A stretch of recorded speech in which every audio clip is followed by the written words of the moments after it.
यहाँ से स्टार्ट करेंगे। जो मेंटरशिप यहाँ पर हमारा टेस्ट चल रहा है दृष्टि है इसका, ठीक है। तो यहाँ पे जो 23 नंबर टेस्ट है इसको यहाँ पर डिस्कस करेंगे, राइट। और जहाँ पे जो यूकेटी है अपना चैनल है यूपीएससी नॉलेज ट्रैक, उसका भी टेस्ट चल रहा है मेंटरशिप। वो करीब यहाँ से 13 से 14 पेपर क्वेश्चन हो गए, ठीक है। तो अगला जो रहेगा वो 15 कराऊंगा। ये जो टेस्ट पेपर है मैं कल कराने वाला था, ठीक है। यहाँ पर थोड़ा सा टेक्निकल प्रॉब्लम हो गया इंटरनेट की वजह से, यहाँ पे नहीं हो पाया, तो मैं आज को यहाँ से करा देता हूँ, ठीक है। स्टार्ट करते हैं क्वेश्चन को। यहाँ पे 20 क्वेश्चन आपके रहेंगे, राइट, जो आपका क्लास टेस्ट होता है मेंटरशिप का उसके, राइट। तो देखते हैं क्वेश्चन यहाँ से क्या क्वेश्चन है। पहला क्वेश्चन है, अकबर की धार्मिक सहिष्णुता की नीति के बारे में निम्नलिखित कथनों पर आपको विचार करना है। अकबर ने अपने शासनकाल के आरंभ में गैर मुस्लिम है उस पर से जजिया कर यहाँ पर हटा दिया था, ठीक है। पहला क्या हो जाएगा, पहला यहाँ से करेक्ट है। कब? 1564 में जजिया कर को समाप्त किया कर दिया, और जो गैर मुस्लिम थे उस पर लगाया जाने वाला एक पारंपरिक इस्लामिक कर था, ये आपको याद रखना है, ठीक है। ये कार्रवाई अकबर के गैर मुस्लिम समुदाय को एकीकृत करने के लिए यहाँ पर और अपने साम्राज्य को यहाँ पर धार्मिक भेदभाव को कम करने के लिए यहाँ पर प्रतीक बनते थे इसको, ठीक है। तो पहला हमारा करेक्ट हो जाएगा। दूसरा है, उन्होंने विभिन्न धर्मों के विद्वान के साथ विचार विमर्श करने के लिए इबादत खाना के यहाँ पर स्थापना की थी, ये भी हमारा करेक्ट है, ठीक है। कब? 1575 में, यहाँ पर 1575 में अकबर ने फतेहपुर सीकरी में इबादत खाना, जिसको पूजा घर यहाँ पर बोलते हैं, ठीक है, पूजा घर, तो इसकी स्थापना की। इसमें क्या है, इस्लाम, हिंदू धर्म, ईसाई धर्म, जैन धर्म और पारसी धर्म सहित विभिन्न धर्मों के विद्वान और धार्मिक नेताओं को वहाँ पर आमंत्रित किया था, ठीक है।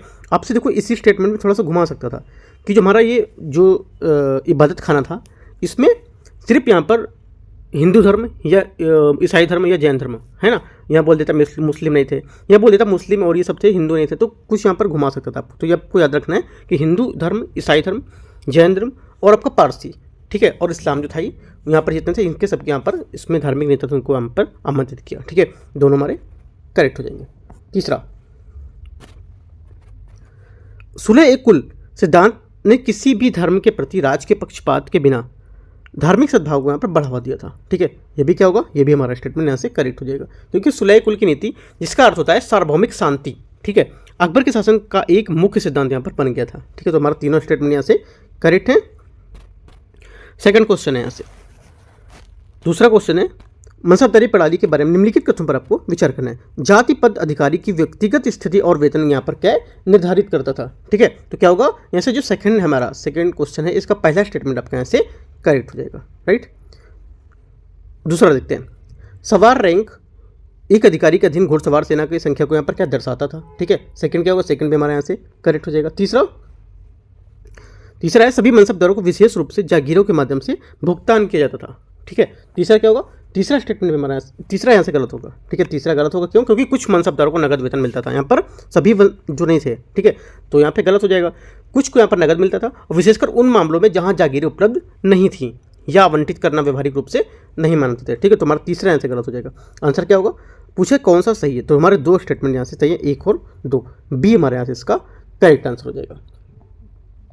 अगला देखते हैं तीसरा नंबर क्वेश्चन। देखो तीसरा देखने से पहले जो मैंने पहला क्वेश्चन आपको दिखाया था, ये आपका तमिलनाडु जो हमारी बुक होती है हिस्ट्री की, वहाँ से आपका ये क्वेश्चन लिया गया था, ठीक है। तमिलनाडु की आपकी जो 11th की बुक है वहाँ से क्वेश्चन है ये, ठीक है। अगला देखते हैं, ये भी क्वेश्चन जो है सेकंड क्वेश्चन वो भी हम वहीं से लिया हुआ है, जो तमिलनाडु की बुक है वो भी, ठीक है। अगला देखते हैं तीसरा, यहाँ से अंग्रेज की जो धार्मिक नीति है, ठीक है, औरंगजेब की जो धार्मिक नीति है उसके बारे में यहाँ पर कथनों पर विचार करना है। औरंगजेब ने गैर मुसलमानों पर पुनः जजिया कर यहाँ पर क्या लागू किया था, राइट। पहला क्या होगा, पहला हमारा करेक्ट है, क्योंकि औरंगजेब ने 1679 में जजिया कर फिर से लागू किया, जिसे पहले अकबर यहाँ पर समाप्त कर चुका था, ठीक है। जजिया एक पारंपरिक इस्लामिक कर था, ठीक है, याद रखना। आपसे पूछ सकता है जजिया कर है, जजिया किससे संबंधित है, क्या है ये, तो क्या है, जजिया एक पारंपरिक इस्लामिक कर था जो मुसलमानों पर इस्लामी राज में उनकी संरक्षित स्थिति की मान्यता के रूप में यहाँ पर लगाता था, ठीक है। तो पहला करेक्ट हो जाएगा। दूसरा, उन्होंने नए हिंदू मंदिरों के निर्माण पर रोक लगा दी और कुछ मौजूदा मंदिरों पर ध्वस्त करने का यहाँ पर आदेश दे दिया, ठीक है। सेकंड क्या, सेकंड भी हमारे यहाँ से करेक्ट हो जाएगा, राइट। तीसरा है, उनकी नीतियों में सिख और मराठा समुदाय को अलग थलग कर दिया था, ठीक है। तीसरा भी हमारा करेक्ट है, क्योंकि 1675 में 9वें सिख गुरु तेग बहादुर को फांसी दी जाने से सिख समुदाय में क्या तनाव उत्पन्न हो गया और सिखों की जो प्रतिरोध है वो क्या यहाँ पर बढ़ गया था, ठीक है। जिससे हमारा मराठों के खिलाफ यहाँ पर अभियान, जिसका नेतृत्व शिवाजी के उत्तरवर्ती जो हमारे उत्तराधिकारी उन्होंने किया था, ठीक है। और दीर्घकालिक संघर्ष यहाँ पर बदल गया था उसमें, जिसमें मराठों को वश में करने के लिए दक्कन और औरंगजेब के सैन्य अभियानों के यहाँ पर जो संसाधन थे वो यहाँ पर समाप्त कर दिए गए थे। तो तीसरा भी हमारा करेक्ट है, तीनों स्टेटमेंट यहाँ से करेक्ट है। चौथा क्वेश्चन है फतेहपुर सीकरी के संबंध में निम्नलिखित कथनों पर आपको विचार करना है। ठीक है, पहला, इसे अकबर ने दक्कन में अपनी विजय के पश्चात अपनी नई राजधानी के रूप में यहाँ पर बनवाया था इसे। ठीक है, पहला हमारा यहाँ से गलत हो जाएगा क्योंकि 1573 में, ठीक है, 1573 में अपने सफल गुजरात अभियान के बाद अपनी नई राजधानी के रूप में इसे बनवाया था। ठीक है, तो हमारा पहला यहाँ से गलत हो जाएगा। दूसरा देखते हैं, इसमें फारसी भारतीय स्थापत्य शैली का मिश्रण प्रदर्शित होता है। राइट, सेकंड क्या है? सेकंड हमारे यहाँ से ये करेक्ट होगा क्योंकि फतेहपुर सीकरी में मुगल वास्तुकला का एक उत्कृष्ट उदाहरण है जो फारसी, भारतीय और इस्लामी साहित्य जो हमारी स्थापत्य शैली है उसका अनूठा यहाँ पर मिश्रण शैली को दिखाता है। तो ये करेक्ट हो जाएगा सेकंड, पहला गलत है। आंसर क्या होगा, कौन सा सही है? तो केवल 2। पांचवा क्वेश्चन यहाँ से पांचवा क्वेश्चन है, मुगल राजस्व प्रणाली के संबंध में निम्नलिखित कथनों पर आपको विचार करना है। दहसाला प्रणाली फसल उत्पादन के 10 वर्षीय औसत पर यहाँ पर आधारित थी। ठीक है, ये हमारा क्या है? करेक्ट हो जाएगा क्योंकि अकबर के शासनकाल के दौरान जो राजा टोडरमल थे उनके द्वारा की गई दहसाला प्रणाली वास्तव में फसल उत्पादन के 10 वर्ष के औसत पर यहाँ पर आधारित थी। ठीक है, किसके द्वारा की गई थी ये भी आपको याद रखना है। पहला हमारा करेक्ट हो गया। दूसरा, राजस्व फसल की उपज के अनुपात के रूप में तय किया जाता था और आमतौर पर नगद में यहाँ पर इसको वसूला जाता था। ठीक है, सेकंड क्या होगा? सेकंड में हमारा करेक्ट होगा क्योंकि दहसाले प्रणाली में राजस्व का आकलन औसत फसल के उपज के अनुपात में यहाँ पर किया जाता था, लेकिन इसे आमतौर पर नगदी में एकत्र यहाँ पर किया जाता था। ठीक है, ना कि वस्तु के रूप में अवसर। राइट, पहले सेकंड में हमारा करेक्ट हो गया। तीसरा, जब प्रणाली को सभी क्षेत्रों में समान रूप से लागू किया गया था। ठीक है, तीसरा क्या होगा? तीसरा स्टेटमेंट यहाँ से गलत होगा हमारा क्योंकि जो जब प्रणाली थी ये राजस्व संग्रहण पद्धति जो मुगल साम्राज्य के सभी क्षेत्रों में समान रूप से लागू नहीं थी है। राइट, इसे मुख्य रूप से अधिक उपजाऊ और स्थिर जो हमारे क्षेत्र थे उन पर यहाँ पर लागू किया गया था। जैसे कि बोल सकते हैं आप उत्तरी मैदान जहाँ कृषि की स्थितियाँ अधिक जो पूर्वानुमानित यहाँ पर देखी गई थी। तो हमारा तीसरा गलत हो गया। पूछा कौन सा सही है? तो 1 और 2। छठा नंबर क्वेश्चन है, औरंगजेब के दक्कन अभियान के बारे में निम्नलिखित कथनों पर आपको विचार करना है। औरंगजेब ने बीजापुर और गोलकुंडा पर कब्जा कर लिया जिसे दक्कन मुगल नियंत्रण में आ गया था। ठीक है, छठे का यहाँ पर जो पहला स्टेटमेंट हमारा रहेगा ये क्या हो जाएगा?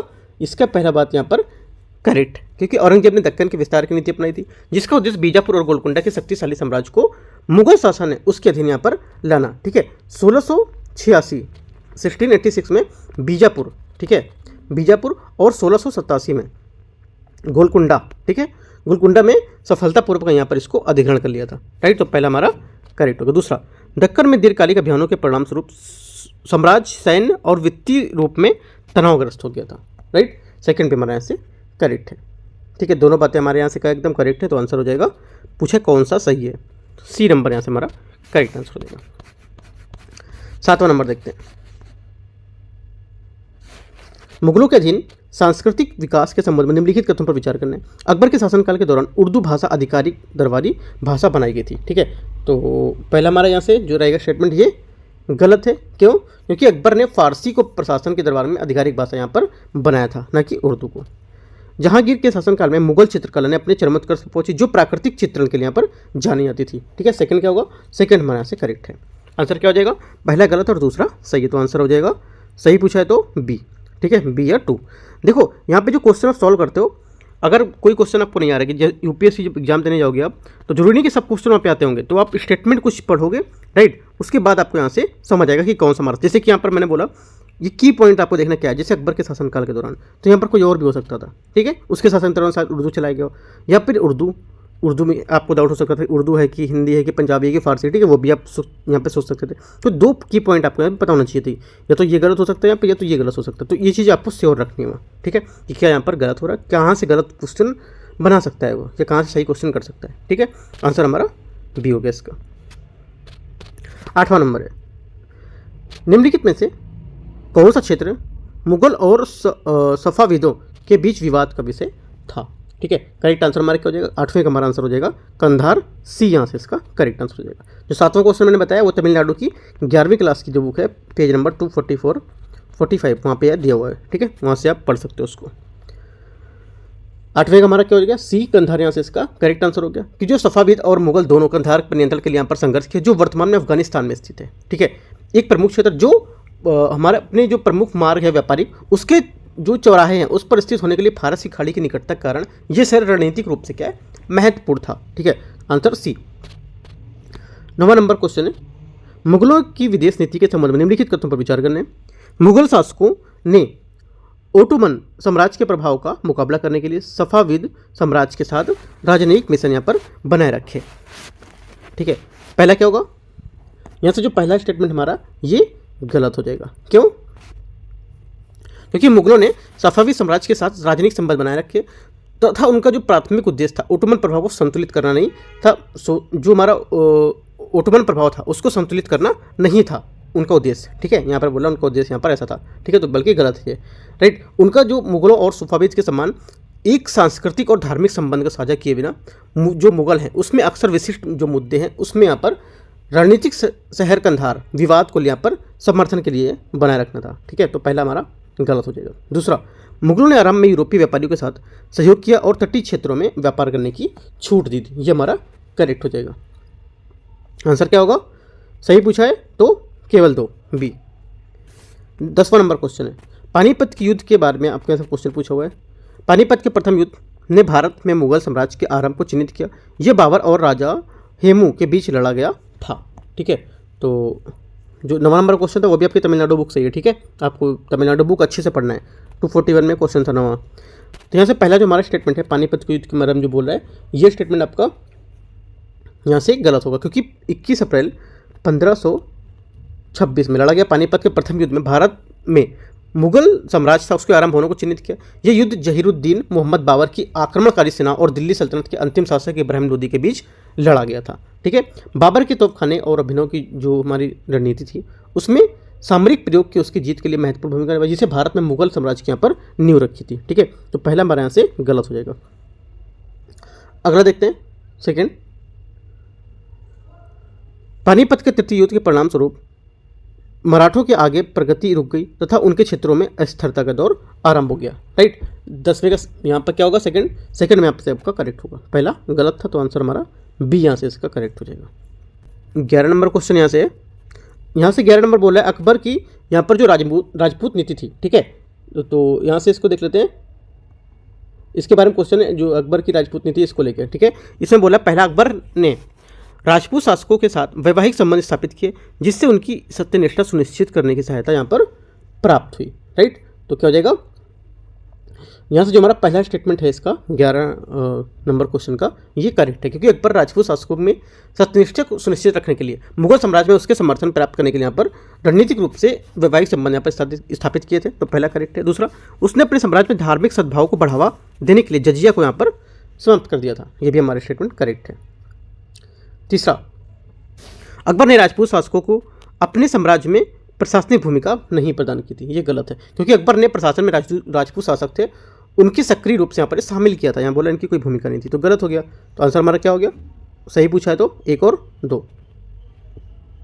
अगला देखते हैं 12 नंबर क्वेश्चन, मुगल समाज की संरचना के संबंध में निम्नलिखित कथनों पर आपको विचार करना है। मनसबदार कुलीन वर्गों में सर्वोच्च वर्ग था तथा उनके पास महत्वपूर्ण प्रशासनिक एवं सैन्य शक्ति यहाँ पर होती थी। ठीक है, तो क्या हो जाएगा? 12 नंबर क्वेश्चन का हमारा जो पहला स्टेटमेंट है यहाँ पर ये करेक्ट हो जाएगा। दूसरा, मनसबदारी उन्हें बोलते थे जो जात या सवार के जो पद होते हैं उसके बोलते थे। ठीक है, दूसरा है कारीगर और जो व्यापारी थे उनकी आर्थिक महत्व के कारण कुलीन वर्ग बराबर सामाजिक दर्जा यहाँ पर इनको प्राप्त था ऐसे। ठीक है, ये हमारा गलत हो गया, क्योंकि मुगल समाज में कारीगर एवं व्यापारी जो थे आर्थिक रूप से महत्वपूर्ण थे। ठीक है, लेकिन उन्हें कुलीन वर्ग के बराबर समाज का दर्जा नहीं प्राप्त था। ठीक है, उन्हें कारीगर और व्यापारियों को उनको कौशल और व्यापार में लगभग योगदान देने के लिए इनको महत्व दिया जाता था, लेकिन वे आमतौर पर पदानुक्रम के अंतर्गत एक सामाजिक स्थिति को रखते थे। ठीक है, तो पहला हमारा सही है, दूसरा गलत है, तो आंसर हमारा हो जाएगा ए। 13 नंबर, मुगल समाज में महिलाओं की भूमिका के संबंध में निम्नलिखित कथनों पर आपको विचार करना है। नूरजहां और जहां आरा बेगम जैसी शाही परिवार की महिलाओं का राजनीतिक प्रभाव अत्यधिक था। ठीक है, पहला यहाँ से क्या हो जाएगा? पहला स्टेटमेंट हमारा यहाँ से इसका करेक्ट है 13 का। ठीक है, दूसरा देखते हैं, कुलीन महिलाओं के में पर्दा जो प्रथा थी व्यापक रूप से नहीं देखी जाती थी। सेकंड क्या होगा? सेकंड आपका गलत है, क्योंकि मुगल समाज में कुलीन महिलाओं के बीच पर्दा प्रथा घूंघट का जो हमारा एकांत वास्ता उसकी प्रथा यहाँ पर समान होती थी। ठीक है, ये बोला कि नहीं थी इस टाइम पे, तो हमारा गलत हो गया।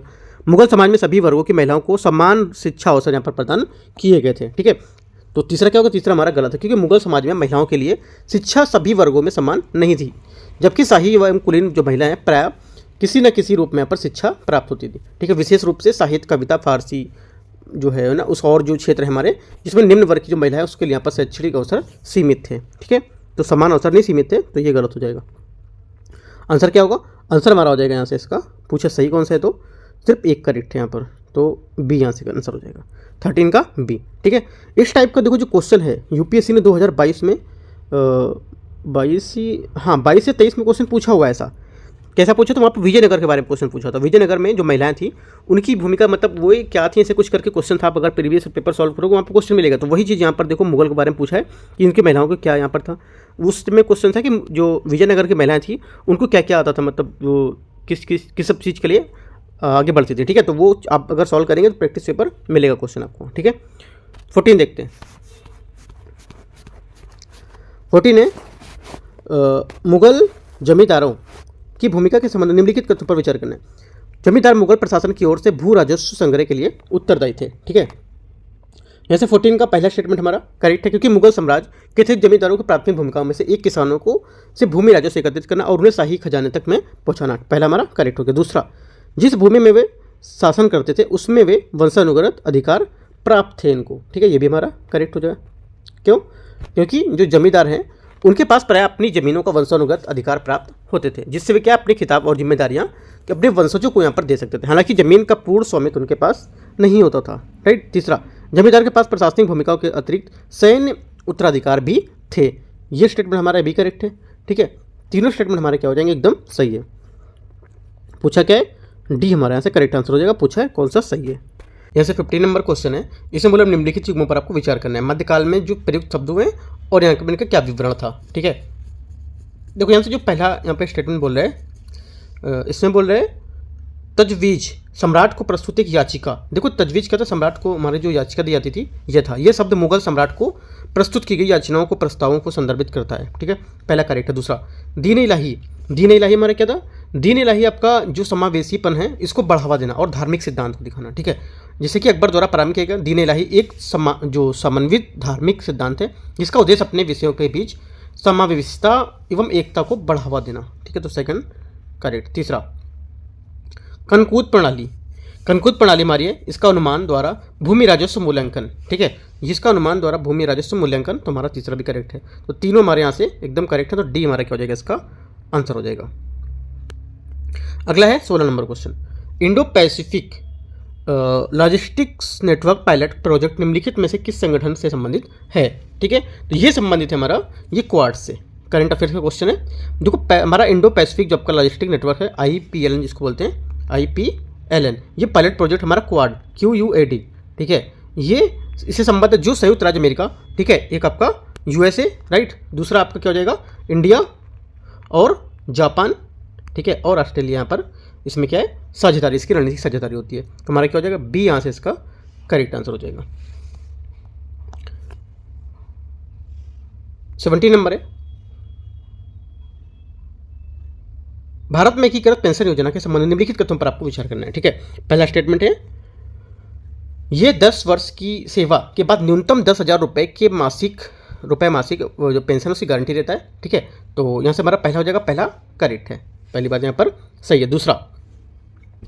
दूसरा यहाँ से कर्मचारी की मृत्यु की स्थिति में पारिवारिक पेंशन की सीमा जो है राशि है, पेंशन राशि वो 50% तक यहाँ पर सीमित है। तो ये गलत है। कितना? 60% तक सीमित होगी वो, 50% नहीं, तो ये गलत हो जाएगा। केवल एक, ओनली वन करेक्ट है यहाँ पर हमारा। ठीक है, आंसर हो जाएगा दूसरा तो गलत हो गया, पहला यहाँ पे करेक्ट है, तो सही पूछा है कौन सा सही है। गलत पूछता तो दो आंसर होता हमारा। 18 नंबर है, भारत से संबंधित सैन्य अभ्यास के संदर्भ में निम्नलिखित कथनों पर विचार करना है। वरुण, ठीक है, वरुण क्या हो जाएगा? फ्रांस, राइट, तो हमारा क्या आ जाएगा? पहला स्टेटमेंट यहाँ से आपका करेक्ट हो जाएगा। ठीक है, दूसरा देखते हैं, भारत और फ्रांस के बीच हमारा द्विपक्षीय नौसैनिक अभ्यास है। ईस्टर्न ब्रिज 7 भारतीय वायुसेना है, उसको एक रॉयल जो हमारा एयरफोर्स है ओमान, उसके बीच यहाँ पर क्या हो जाएगा? एक किस्म वो है जो आपका सैन्य अभ्यास है। ठीक है, युद्धाभ्यास क्या होगा? युद्धाभ्यास भारत और USA के बीच यहाँ पर आयोजित होने वाला द्विपक्षीय सैन्य अभ्यास है, तो ना कि USA होगा। ठीक है, तो आंसर हमारा क्या हो जाएगा? ये गलत है, दो सही यहाँ पर, केवल दो स्टेटमेंट हमारे यहाँ से आंसर हो जाएंगे। 19वां नंबर, निम्नलिखित में से कौन सा कथन यूनिफाइड लैंडिंग इंटरफेस आई पहल का सर्वोत्तम रूप से वर्णन करता है। करेक्ट आंसर हो जाएगा 19 का हमारा ए। प्राथमिकता ऋण की जो सुविधा है उसके लिए एकीकृत इंटरफेस, ठीक है, तो ए हमारे यहाँ से इसका करेक्ट आंसर हो जाएगा। 20 नंबर, भारत और अमेरिका के बीच हस्ताक्षरित आपूर्ति व्यवस्था की सुरक्षा SOSA के संदर्भ में निम्नलिखित कथनों पर आपको विचार करना है, ठीक है। पहला है यहाँ से, ये कानूनी रूप से बाध्यकारी समझौता है, ठीक है। 20 का हमारा क्या हो जाएगा, पहला स्टेटमेंट यहाँ से आपका गलत है, ठीक है। ये क्या होगा, ये संयुक्त राज्य अमेरिका और जो आपका यहाँ से भारत, उसकी जो हमारी आपूर्ति सुरक्षा व्यवस्था है उसको एक गैर बाध्यकारी समझौता है, ठीक है, तो बाध्यकारी नहीं होगा। यह आपात स्थिति के दौरान रक्षा वस्तु की प्राथमिकता के विवरण की अनुमति देता है। ये स्टेटमेंट आपका करेक्ट है, ठीक है। तो आंसर क्या हो जाएगा, आंसर हमारा यहाँ से हो जाएगा आपका 20 का, पहला तो आपका गलत था, ठीक है, दूसरा आपका सही था, तो आंसर हो जाएगा, सही पूछा है तो बी यहाँ से हमारा क्या हो जाएगा, करेक्ट आंसर हो जाएगा, राइट। जो देखो 90 नंबर था क्वेश्चन, ये ULI बोल रहा है, राइट। ULI क्या है, थोड़ा सा इसको देख लेते हैं। ULI देखो, एक इसका उद्देश्य जो हमारा होता है, इन क्षेत्रों में समय और ऋण उपलब्धता सुनिश्चित करने पर वित्तीय समावेशन की वृद्धि करना, ठीक है। ULI का मुख्य उद्देश्य है उन क्षेत्रों की सहायता करना जो प्राय औपचारिक ऋण तक पहुँच के लिए पर संघर्ष करते हैं, जैसे कि हमारे कृषि, MSME या अन्य हमारे लघु स्तरीय की व्यवस्था, ठीक है, ये व्यवसाय। तो हमारे यहाँ से 90 नंबर हो जाएगा। 19-20 दोनों हो गए। तो इस टाइप से देखो, जो हमारे 20 क्वेश्चन थे, राइट, वो मैंने आपको यहाँ से कवर करा दिए टेस्ट नंबर के, ठीक है। जो टेस्ट इसका था आपका टेस्ट नंबर आपका ये 23, ठीक है। तो 23 के हम लोग ने 20 क्वेश्चन यहाँ पर कवर कर लिए, राइट। और जो भी रहेगा 24 नंबर टेस्ट, वो मैं आपको जल्दी लेके आऊँगा। उससे पहले आपका UKT का कल टेस्ट आएगा, UPSC नॉलेज ट्रैक, ठीक है। उसका जो क्वेश्चन रहेगा वो भी काफ़ी इंपॉर्टेंट क्वेश्चन रहते हैं, 10 क्वेश्चन, और यहाँ पे भी 20 क्वेश्चन काफ़ी इंपॉर्टेंट है, ठीक है। प्लस देखो, अभी जनवरी चल रहा है, राइट, जनवरी से आपको स्टार्ट कर देना है, जो आपके स्टैटिक पढ़ा हुआ है उसका रिवीजन स्टार्ट कर देना है, ठीक है। रिवीजन स्टार्ट करना है, प्लस साथ में करंट अफेयर्स, राइट, और साथ में टेस्ट। तो तीनों चीज़ें आपको ये करके चलनी है, रिवीजन, स्टैटिक का, प्लस टेस्ट, और उसके बाद करंट अफेयर्स जो भी यहाँ पर आने वाला है। PT 365, ये भी बता दे रहा हूँ, PT 365 आने वाला है, वो मैं आपको 9 तारीख को क्लास इसकी करा दूंगा। PT 365 को पॉलिटी की पहले आएगी, तो आपको अपडेट होकर रहना है, ठीक है। टेलीग्राम को ज्वाइन कर लेना है, और यहाँ पे भी सब्सक्राइब कर लोगे तो आपको नोटिफिकेशन मिल जाएगा, ठीक है। तो मैं स्टार्ट करूँगा शाम को 4 बजे 5 बजे से स्टार्ट कर दूंगा वो, ठीक है, पॉलिटी का। बाकी कोई डाउट रहता है नीचे कमेंट में आप पूछ सकते हो, right. All the best, thank you.